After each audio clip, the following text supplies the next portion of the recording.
An LLC provides you a lot of benefits. You get to be able to mitigate taxes on the way that you spend the income.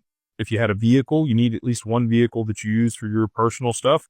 But if you bought an additional vehicle over 6,000 pounds, you could use Section 179 of the tax code, be able to offset a lot of that because you're traveling to look at your investments. It's going to protect your assets in case of a lawsuit. Again, if you're working with us, we're going to be able to protect the corporate veil and make sure things are in place so that you can only get charging orders issued against you.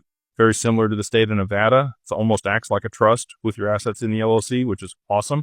And it doesn't have to be seasoned in like you normally do with a trust. It takes 2 years to season in creditor protection in a trust. In addition to that, you're going to have beneficiaries and people that will inherit it and be able to manage the LLC if something happens to you. So that equity will pass. But you're still going to have to go through probate if you don't have it in a trust. But, if you have somebody listed on there that's the manager, like your spouse, they'll come in and manage it.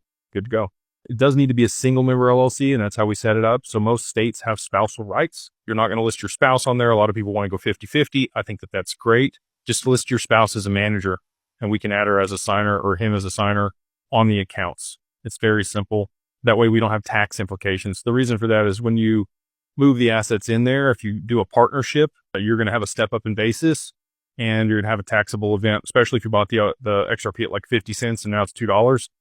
There's going to be a step up and you're going to have to pay the taxes on the difference there when you contribute to a partnership. So that's why we do single member.